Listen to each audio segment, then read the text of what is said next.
मंगेश कामावरून घरात येतो. मीरा, मला पाणी प्यायला आण. घ्या स्वतः उठून.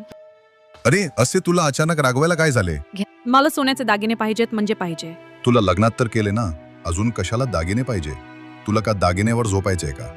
माझा पगार एवढा कमी, त्यात या महागाईत महिन्याचा खर्च भागवणे अवघड झालेत. तुझी इच्छा आता तरी मी पूर्ण करू शकणार नाही. महिन्याचा पगार पुरत नाही, त्यात दागिने कर्ज काढून झेपणार नाही. आपली परिस्थिती चांगली सुधारली की करू. अहो, ती शेजारची प्रिया बघा, किती दागिने आहे तिच्या अंगावर. ती येऊन सांगते माझा नवरा किती चांगला. मला 10 तोळ्याचे मंगळसूत्र बनवले, नाहीतर तुम्ही लग्नात फक्त 1 तोळ्याचे मंगळसूत्र.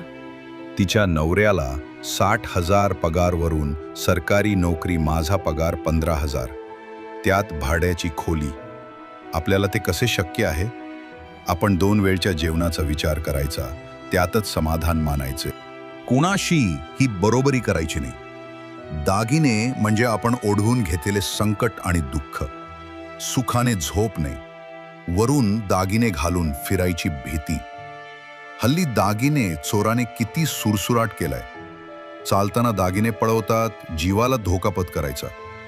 पोटापुरते आहे ना दागिने? समाधान तुम्ही माना, मला दागिने पाहिजे म्हणजे पाहिजेच, नाहीतर माझ्यासोबत राहायचे नाही. बायको म्हणून कुठलाच संबंध ठेवायचा नाही.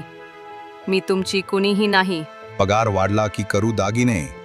लग्नाच्या अगोदर तुम्ही दागिने करणार होते, बंगला घेणार होते, मला 25,000चा मोबाईल घेणार होते. कुठे गेले ते सर्व? हो, म्हणालो होतो, पण एकदम नाही. आपल्या संसारात त्याच्या वाचून काही अडलंय का? तुमची खानदान नाही तरी लबाडाचे. मला तुमच्यासोबत नाही नांदायचे. करा एखादी हिरोनी. तुझा बाप सुद्धा भाड्याच्या खोलीत राहतो. तुझ्या आईच्या अंगावर एक फुटका सोन्याचा मणी तरी आहे काय?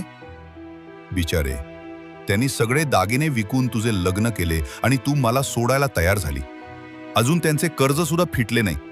पाहिजे तर तू कामाला जा आणि आण पैसे, म्हणजे कळेल तुला कष्ट काय असतात ते.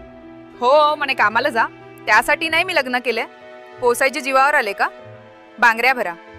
तुमच्यापेक्षा किती भारी स्थळ आले होते, श्रीमंत, गाडी बंगला असणारे. उगाच तुमच्याशी लग्न केलं. मी गरीब घरातील माणूस. मला आई वडील, लहान भाऊ बहीण सगळ्यांना पाहावे लागते. त्यांना उपाशी ठेवून तुझी इच्छा पूर्ण करायला मी तेवढा श्रीमंत नाही. तुझी इच्छा असेल तर ठीक आहे, घे घटस्फोट.